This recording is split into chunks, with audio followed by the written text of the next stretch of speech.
So thank you all so very much for joining. We're going to be talking about a pronged approach to marketing considerations. And I'm really excited to have all of you on this chat because I think what I'm really passionate about and excited about is working with mid-sized businesses and helping them really understand themselves and bringing brands to fruition, and also being able to identify opportunities for entrepreneurs that are also on their trajectory and really being mindful and thinking through what can be done through the DIY lens. Basically, I want you to really use your own lens because I want this workshop, I want this conversation to involve how it can really impact you. So when we're talking about what's on your plate, I want you to think about your own marketing and communication needs, whether it's for you as an entrepreneur or for your organization, to really think about what are some opportunities of where you really think that marketing needs to be leveled up. So maybe it's increasing referrals, creating more awareness, selling product. Maybe it's encouraging community engagement, launching a new business division and how that's going to help. So write it down, because as we talk through some of these things, you might be able to create little offshoots or little notes that really kind of propel how those ideas can move forward. So how did we get this idea for pronged approach? Essentially, anytime we do anything in marketing, it's important to not just have that spear or that dart where you're just throwing a one-hit wonder at it. With a pronged approach, you're really looking at a multitude of different aspects of marketing. And so with that pronged approach, today I wanted to focus on a couple key aspects. One, when we're thinking about a pronged approach for marketing, it's really thinking about, first, you need to audit, assess, and evaluate. And I'll talk about how you can do that as a DIY strategy or learning further on how an agency counterpart can do that. Second of all, it's identifying truths and a call to action. On a more higher level, it might be what's your point of differentiation, what makes you unique, what's your unique selling proposition. But at the end of the day, I think the best way to distill this down is really thinking about what are the truths and how do you want people to respond. Then you want it to be sticky and memorable. Part of that's from a design perspective and part of it's through messaging. So we'll be talking about that. And then lastly, to establish and look for patterns. And when we're talking about patterns, it's really identifying where you're able to get some traction. And it's also looking for how we can really think more concretely and map out a plan of action with timing. So first, for the audit, assessment, and evaluation.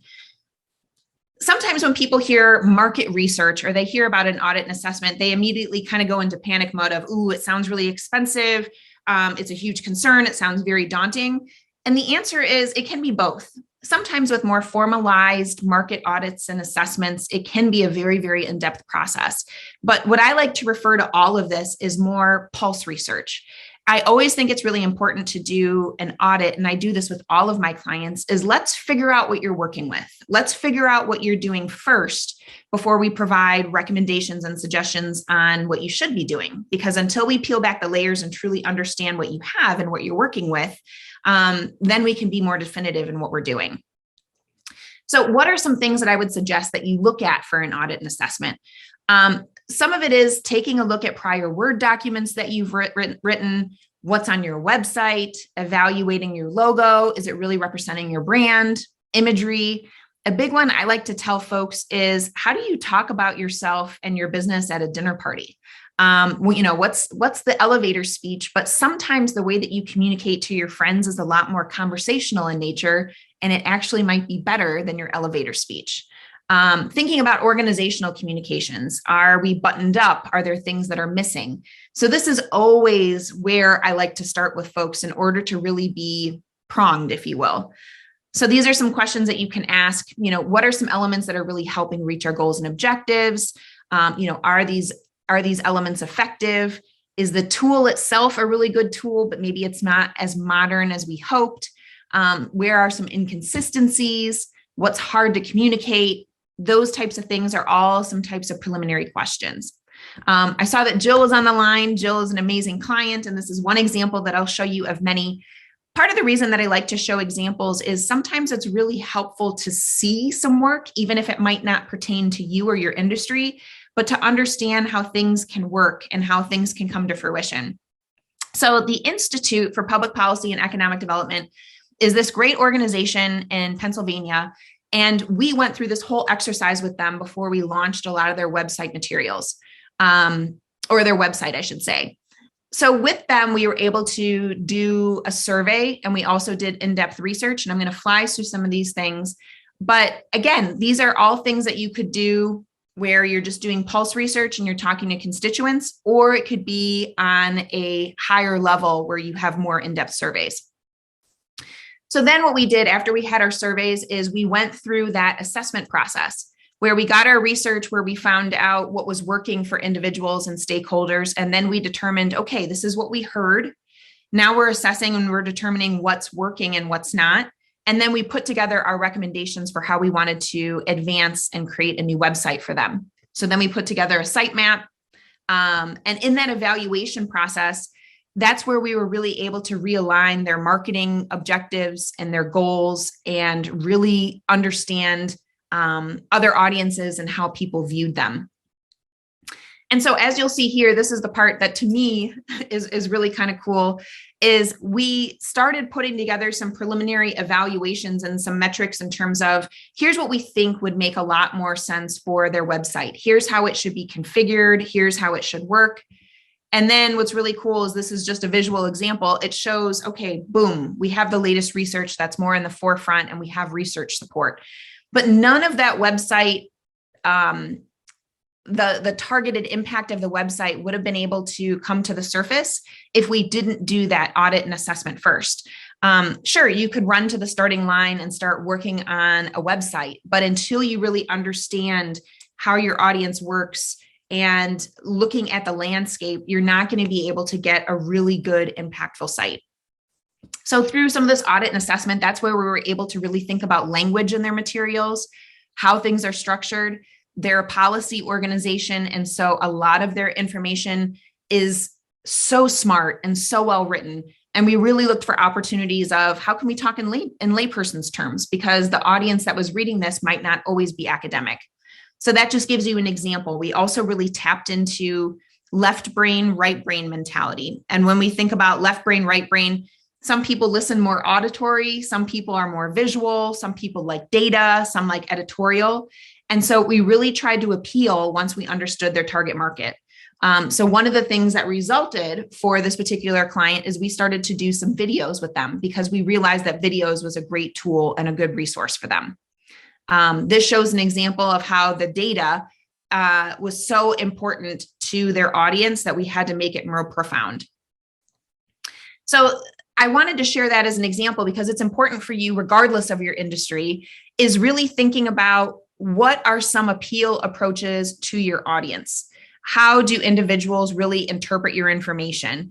If you're dealing with folks that are a little bit older, it's important to not always rely on digital communication. If you're really thinking about ideas and opportunities to target audiences that are more innovative, are you on the right social media platforms? And until you can really assess and do the audit for that, you really won't be able to have a good targeted recommendation. Another example is the Nord Center, which is another client of ours. And the reason that I'm sharing this example is it's important to understand audits and assessments aren't just something that you should just do every couple of years. I actually like to tell clients it's good to have a check-in, almost like a time for resolutions. It's good to have an opportunity in January or December to really take a look at what you're trying to do, to really understand the market and the landscape.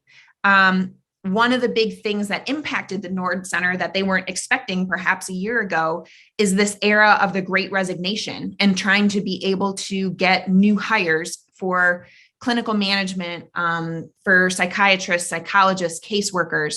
And this was an era where they had to really do an audit and say, why isn't some of our marketing communications really effective? Well, they needed to tap into audiences in a whole new way. So with their recruitment and outreach, they realized that they had some good information, but they needed to package it in a new way. And so for their recruitment outreach, we first assessed and determined, hey, there's some good stuff here, but we need to be more specific and more direct in regards to the benefits. And the benefits of today aren't necessarily, what people would readily think about as the high quality perks of the past. Most organizations have a 401k for larger organizations, but what they don't necessarily have is flex time. Flex time is a huge perk that people are looking for. If there's remote opportunities, people are actively looking for that. So in this era of the Great Resignation and trying to target new workforce, we really had to think about recruitment in a whole nother way. And while recruitment might not, again, be something that you're really thinking about or need to worry about for your particular industry, it's important to take a beat and really understand where the market's at. With the pandemic and coming out of the pandemic, there are certain things that people are very, very interested in investing in and wanting to spend their money. And other things are a little bit more difficult. And it's really trying to understand how to pivot and adjust to what's happening within the market. So the continued opportunities that we did for this client was really thinking through beautiful packaged up, not just profiles for different candidates that we'd see, but what are the benefit offerings? How can we call more attention to that? And then culture is a huge thing in terms of being able to prospect new workforce. And so we put together a culture video on that organization. And that's a huge thing that's really important to tomorrow's workforce. Another example is where an audit might not be necessary, but it's pre-assessing where some issues may lie. And I really think all of us can take this to heart. So many times within our own particular industry, we start using jargon and certain terminology that in layperson's terms, it really doesn't make a lot of sense if you're not within that industry. And so it's important to kind of take a beat and a step back and to determine, are we talking above people where they don't feel like they can connect with us? Are we talking too remedial where people might not feel we're educated or have the right expertise? And this is an important dynamic to kind of assess and determine annually, are we connecting and communicating to the right audiences? IoT Collaborative is a very cool space, Internet of Things technology. It's on the horizon and on the cusp. And this was a cool partnership that we did with Cleveland State and Case Western Reserve University. And again, this was a new organization that bubbled to the top, and it was really thinking about ideas and opportunities for how to solidify this particular organization. And so this shows you kind of the crazy roadmap behind the scenes, but important things to think about. I'm a firm believer in kind of mind mapping of really thinking about situations where you're at, what your goals, your objectives are, what you want the impact to be. So this is one example that just kind of shows a mind map of really figure out where you want to go. And that may be different from where you're presently at, and start to be able to block it out. So these were all the things that we kind of put to fruition once we figured it out for this particular client. And as you'll see on here, they were very definitive with their goals, with their objectives, with their opportunities. And that was something from the get-go that they really had to hammer home with their particular audiences.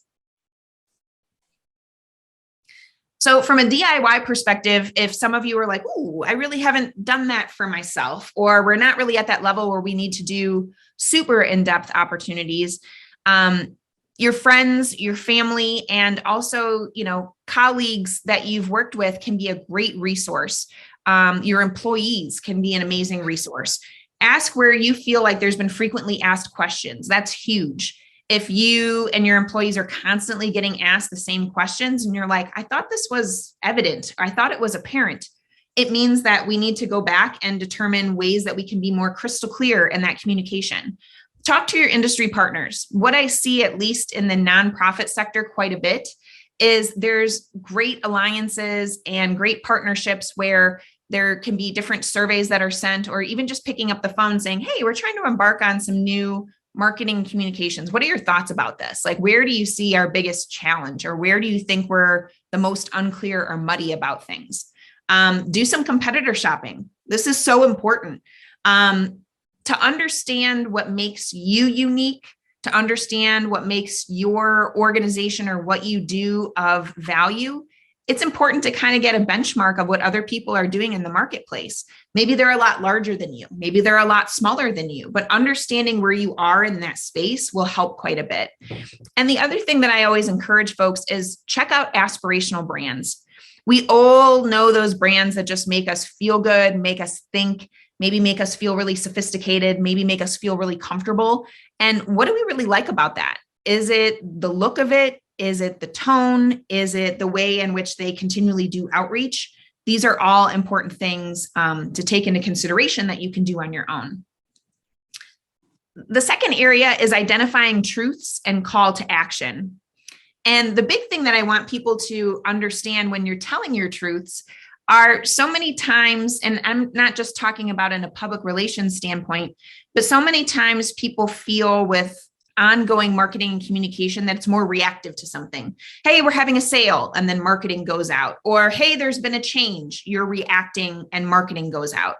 I want people to really think about proactive marketing and communication, because so many times I think we lose sight of the fact that marketing and communications, it's a ball that needs to continue to roll, because if it stops, you're missing so many opportunities for people to see and hear and learn what you're doing. But if the ball is rolling, you're able to get more eyes to be able to see what's happening. So it's really important to think proactive. And I'll talk about what some of those proactive strategies are.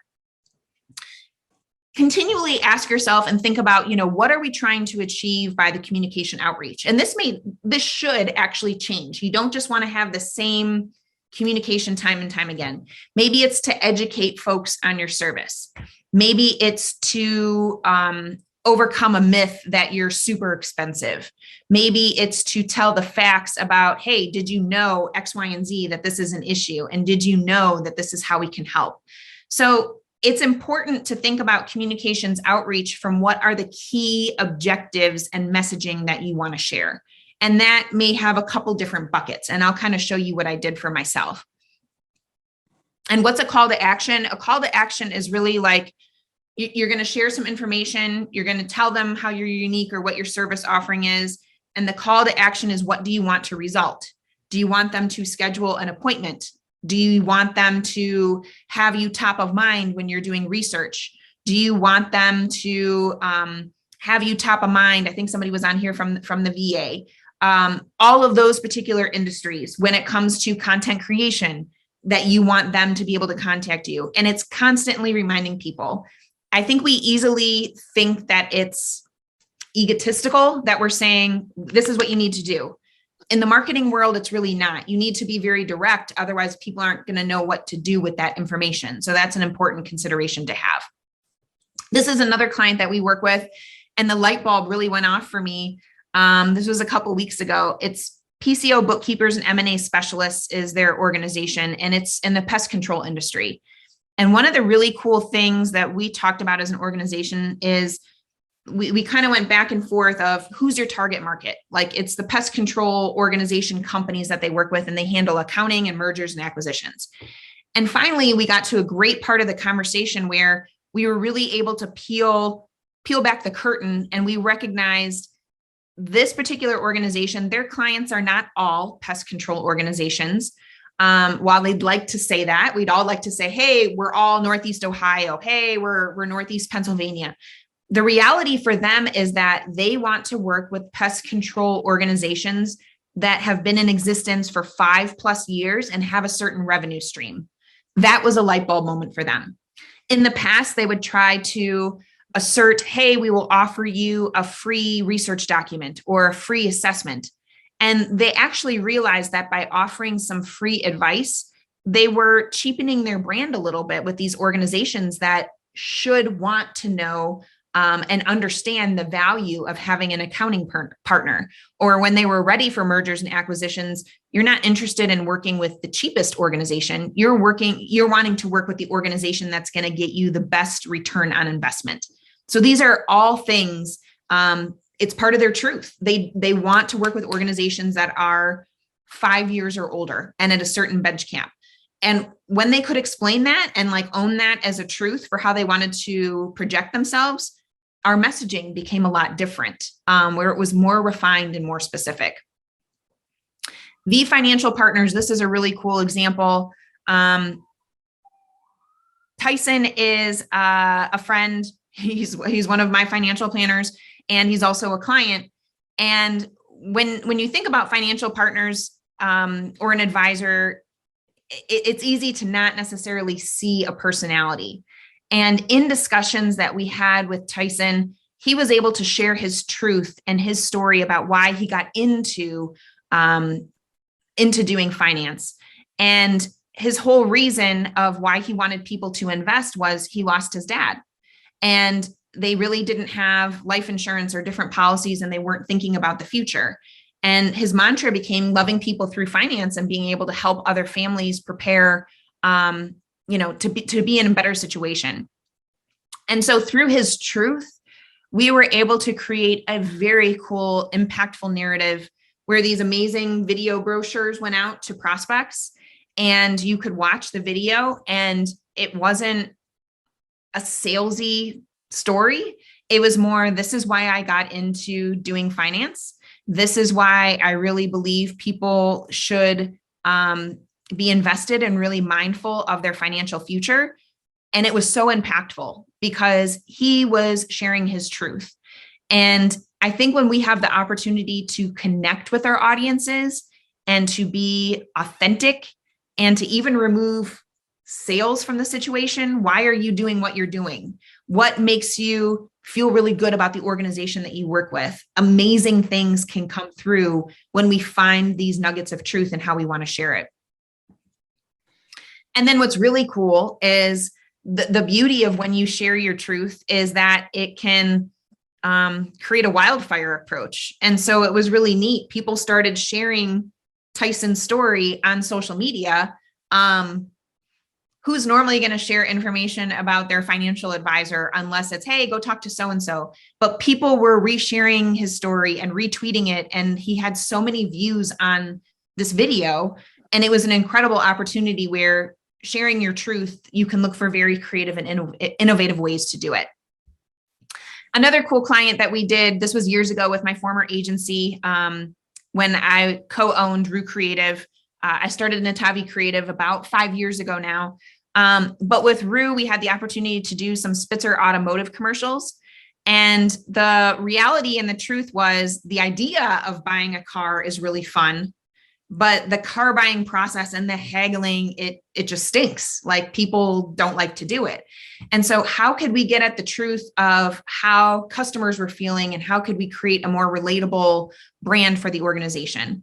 Well, we did this really cool campaign around how you had to wear your game face when you went in for car shopping, but with Spitzer Automotive Group, you didn't. There was an online shopping and car purchasing that you could do. And you could also talk with representatives through the internet instead of having to deal with it in person.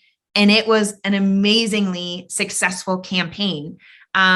We were telling their truth. We were telling the truth about the consumer and how they were feeling. And then we were showing the truth and the reality of, hey, there's internet shopping. And we have folks where if it's more comfortable for you to be able to negotiate online, we can do that. And so again, it's just a really cool opportunity to speak the truth and to do something different. Sometimes I think it's helpful to point a mirror at yourself and to be able to see what other people are doing. And so I wanted to show you what I did for myself. The truth of the matter is, for those that are trying to market themselves or to market their company, it can be very easy to get lost in the trenches where you're like, people should know this. And it's evident, right? Like, how come people don't know this in my world? And this is just one example of where I want to show you where it's important to put yourself out there and show different things. So this Lunch and Learn is one example of mindful marketing and what I really enjoy doing in terms of my industry and how I see my role with my company. I love to educate and empower individuals and organizations to feel more confident moving forward in their marketing. And so mindful marketing was something that we started. I wanted to position myself as a resource and an educator and an ambassador for marketing.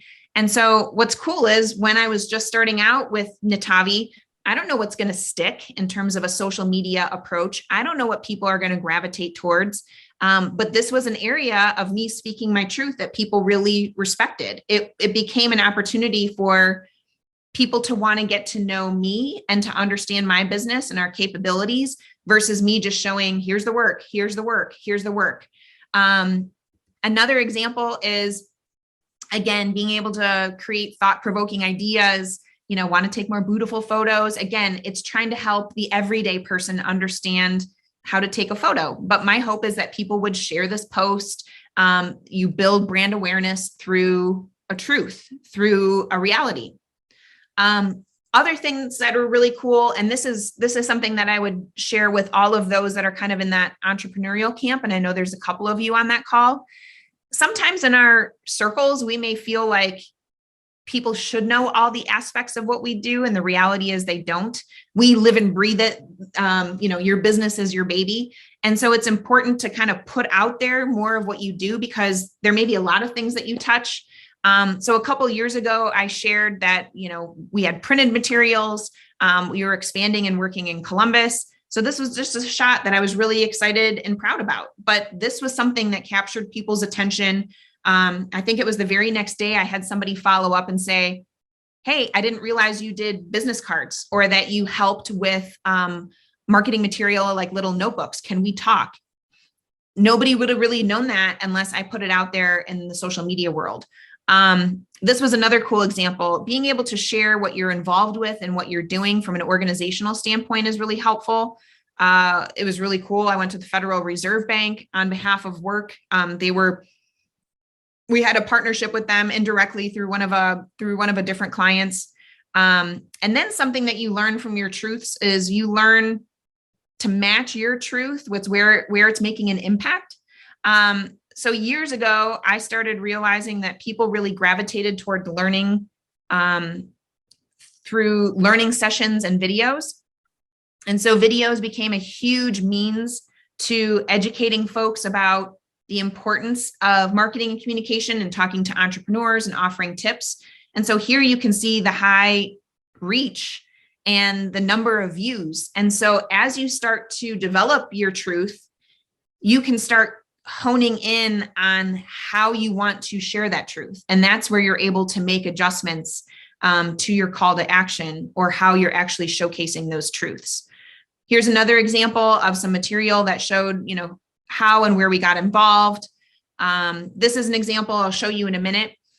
Sometimes it feels like, in particular with social media, like, ooh, I already shared that event. Like, I don't want to inundate people with that information. And I'll show you in a little bit what that can look like. I think it's also important to tag and bring in other organizations that may be part of your world.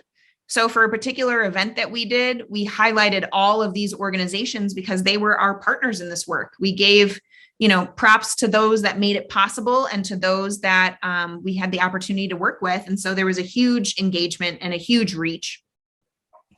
But then a couple months later, we're saying, hey, we relived it all over again. We actually got new photos. We still had great engagement and we still had reach, and nobody felt like, oh, they already shared that. So as you're telling your truth, don't be afraid to say it in a multitude of different ways, multiple times. For us, we feel like in our personal conversations, oh, I already heard that. Somebody shared that. When it comes to marketing, that's part of marketing. You have to develop that consistency and that frequency. That's what's going to stick. Another example, we do a lot of printing with a number of our clients, and folks didn't realize that we worked and had partnerships with commercial printers. Another example of good engagement in telling your story. And the important thing when we're talking about our truths and when we're talking about the call to action, marketing is always an evolving and ongoing subject to change process. There's new techniques, there's new applications, but the big thing is just to keep at it and continually trying to think about what's the truth and what's the call to action, and to always go back to that. Being magnetic, sticky, and memorable. So these are all good things to think about. And I kind of touched on this a little bit before, but sometimes it's hard for us to think that what we're doing is magnetic or sticky or memorable because we're in the trenches, we're doing the work every day. And so sometimes we feel like, oh, we need to shove so much into one particular tactic of marketing. And I'll show you some examples of where less is more, and it's important to have repetition. And what I always like to share with people is slice, dice, and repurpose. There's a lot of great information that maybe you put together in a report, but have you ever gone through, have you ever reread that report and identified, this is a really cool data point. This would be a cool infographic to have on social. Wow, this is a really cool quote. We should use this as, a testimonial piece that we have on our website. So take a look at what you have and figure out ways to slice and dice and repurpose all the good things that you have. So an example of less is more. We had the opportunity to do some work with the Community Foundation of Lorain County. And this is what it looked like when we started to work with them. They had a lot of ongoing ads. They're very community-based. And as you can see, before we came on board, there was a lot of different thoughts, key ideas. There was really no brand consistency. And so after we started working with them, we really identified a continual, consistent voice, a continual and consistent look. And so when you saw the material, you started to develop brand recognition and brand awareness because you were starting to equate, okay, this is what it looks like from the foundation. This is the material. So again, to some, you might think, oh, I need to do a bunch and change up the design continually. Like I'm getting bored with it personally. And you don't want to do that. You want your things to have a look of consistency because that's really going to help develop your brand. The Women in Tech Initiative, understanding your audience. So in order to be memorable, you need to make sure that you're creating impact with who you're talking to. And so within this space, we really had to learn and understand from these students, like how did they want to learn within this program? There was a special initiative to help women feel more empowered and connected to other students in the tech space because women at Case and other universities, they're still the minority in the classroom. And so it's trying to help empower them to feel comfortable in the classroom, at internships, and in getting their job within technology when it's more of a male-dominated space. So it's even asking the questions before you build a program, like what is important? What's going to resonate? What do you want to learn? How do you want to be communicated to? And so it was through that effort where, they were all about quick hitting data. We started podcasts with them because that's how they wanted to learn. Then we evolved to videos because that became a tool that was even better. And so it was really thinking through opportunities of targeting their involvement, calling specific aspects of where they could really grow. And the areas for growth and development were something that we had to call more attention to in order for it to be sticky for them.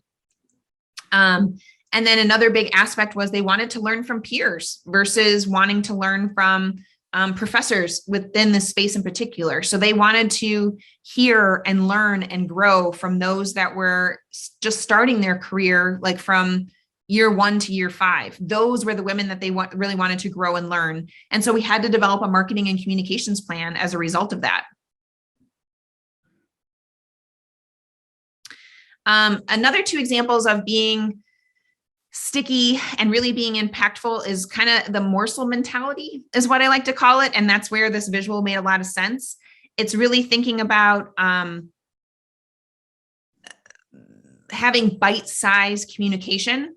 And so for Moses Taylor Foundation, they are a foundation that touch a lot of different areas in terms of their grant making. They work on addressing reducing older adult isolation. They work on school-based health, capacity building, and responsive grant making. So they touch a lot. And we started working with them at their inception, and it became apparent, okay, we need to figure out ways to it's all part of the umbrella, but how do we identify and segment these silos so that we have more clear communication? Because the folks that are receiving grants and working in the older adult isolation space are going to be very different than the audience for school-based health. They're all getting grants from the same organization, but the way in which they talk to their grantees was very different. And that's where this whole, bite-sized approach really made sense. And it's really thinking through perhaps color systems. And that's what we did with, reducing adult isolation, capacity building, responsive grant making, and school-based health. We started developing a color system for that brand. We developed icons. So when people were receiving their information, they knew what was more impactful and important to them. Again, you can kind of see those colors that are threaded through all of this. So whether it was talking to the board or talking to their constituents, we really hammered home these concepts of really trying to create some divisional communication so that it made sense when you were looking at the whole.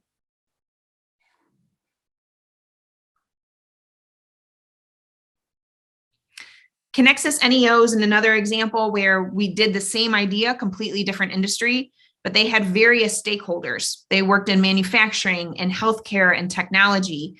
And Connexus NEO is really trying to think about the workforce and the pipeline for this particular industry. So how do we talk to all these stakeholders when they're very different? So we worked very hard on creating an umbrella brand understanding for the organization, because folks at the 10,000 foot view weren't clear in what they did. Folks at the ground level understood because they were targeting and having those conversations directly with those particular industries, but we had to bring it all together. And so when you think about your own work or the various services, or if you have a lot of different divisions, this is really, really important in trying to think how to wrap it and target it all together. So this is an example where it shows some of the divisional aspects, clear colors, clear ideas. But again, it's all branded and it looks uniform. The last area that I'll touch on, and then I will definitely open it up for any questions that folks may have, but is establishing and look for patterns. And what I mean by this is really thinking about a marketing routine, if you will. I think it's really important in January, February, that's always that time of our own self-reflection as we think about our resolutions and what we want the year to look like.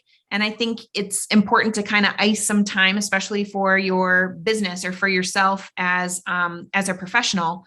You know, does your website need updating? Let's take a look at that.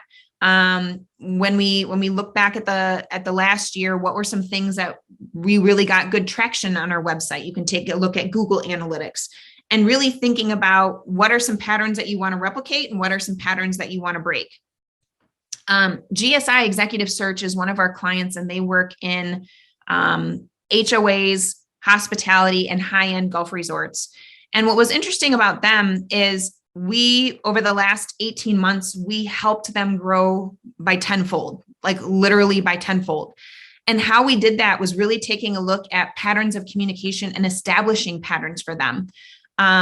What they deal with is hiring, they're a recruitment search firm and trying to find like a general manager for a club or a lead chef for a restaurant.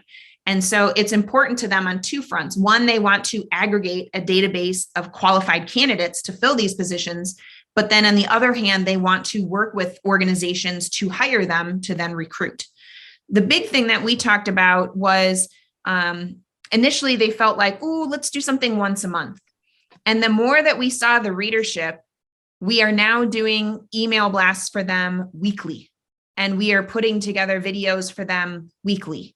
And it's not to say somebody's in the capacity where, you know, could an individual do this tomorrow? Maybe not, but it made a lot of sense for them. And they were able to garner amazing results. And they grew tenfold because we developed a system where, so here's the group, where each week we establish what we called current searches. And there's email blasts and thought leadership and featured videos and blogs and archived lists. And this is something that we worked really, really hard on identifying a continual pattern, and it's a pattern for success. And when we identify folks are clicking on certain aspects, it gives more fuel for the fire to determine this is working. Here's what we need to continue. And that was something that they saw tremendous growth with. It also expanded to social media, where now we're teeing up, hey, there's a profile that's coming soon. And so being able to tee up a different search that's going to happen, and then sharing the video when it does, and then revealing more information about the profile, it all became a good pattern. And it's a pretty robust pattern, if you will, but it's important for folks to recognize and to see patterns and to establish them when they can. So this is just an example. We do now like 4 videos a week for them. So there's this long archived library, but it's important because for them, they were able to have ongoing high touch engagement, which is what's needed for them. Noramco Plastics is a really cool example of identifying patterns. So it's North American plastic company. And one of the big areas, their bread and butter areas, is they manufacture garbage bags. And they'll do garbage bags for the restaurant industry. They'll do garbage bags for large arenas, small, large, industrial, you name it, that's what they do. And in the beginning, some of the guys that I would work with would say, a garbage bag is a garbage bag is a garbage bag. But the more that we got at it, we developed patterns for their catalog of being able to be more user-friendly and how they can save on plastic and how they can save for the customer, how they can save on material cost.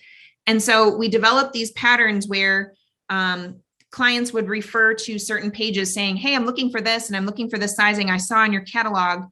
And as part of their strategy, it became us really marketing the sizing. That became the dominant aspect within their catalog. And again, it was recognizing and seeing patterns from their customers and then bringing it through to fruition. So each catalog has how to shop, how to measure, what to look for, how to save. And so again, that's just an example of a pattern. The last client that I'll kind of touch on is we really helped Ursuline College develop the mindset for event expansion. Sometimes when we have a really cool idea, it can just be a one-off, and that's okay. But for organizations that can take an idea and think about, how can I replicate this year in and year out or quarter after quarter? So a particular event that they wanted to do was with Cokie Roberts, and they were thinking about, at the very basic level, calling it the Cokie Roberts event or something like that, hosted by Ursuline College. We helped them think bigger, longer, and we came up with Women Who Light the Way. And now this event that was very successful in year one, but we did it right, where it had legs from the get-go.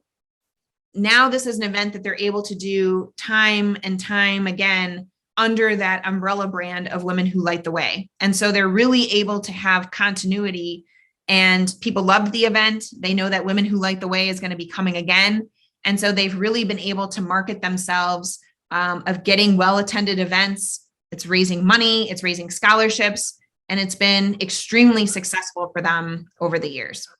As you look ahead to 2023, I asked you in the beginning to really identify some questions or some thoughts that you had, what you're trying to struggle with and what you're trying to achieve.